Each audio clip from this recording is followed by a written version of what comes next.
Hi guys, and I just watched a video and I had a few takeaways. So to start off, I kind of related to you in the idea that,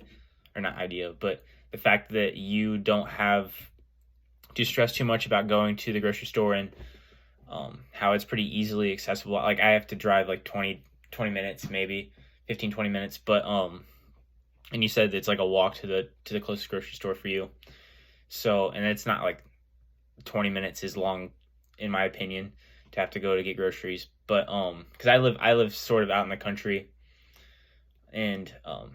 there's so I live kind of in the middle of two different areas that have grocery stores,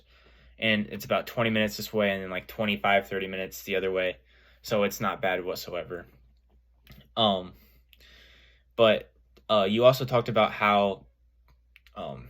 how it was really great that town was able to receive a grocery store, because having to travel that far could be such a stressor, and it could be such a factor in like having the foods in your house that you need to get by.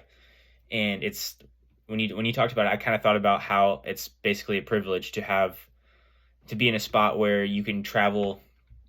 like barely any, like it's not stressful at all. You can travel barely any time and get basically any grocery that you need that's like fresh and like ready to eat. And it's when you brought it up, it kind of reminded me of how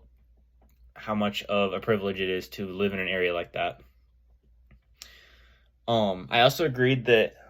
uh, it was shocking about the DC area. Um, because when I was thinking about like high population, high amounts of or high quality of food, I didn't really think about like the problem of living in DC or living in like a city or something, in like say you're living up in an apartment in like the city,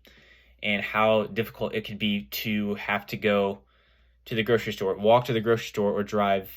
or like ride your bike or whatever, and then haul those groceries home. And or like if you don't have a car or something and you have to hop on the bus. You mentioned something about the bus, like having to ride the bus to get groceries or something, to like get from point A to point B, and that'd be like really difficult.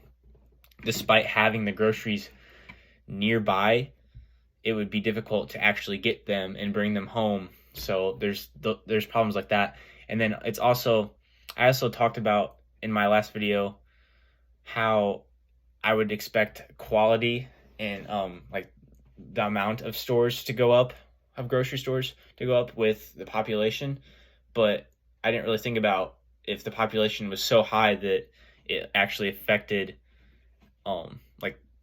how many grocery stores are getting like eaten up, and like there's food that is just like there's not enough food, there's too many people around. So you brought up some good points, and I actually agreed with a lot of them.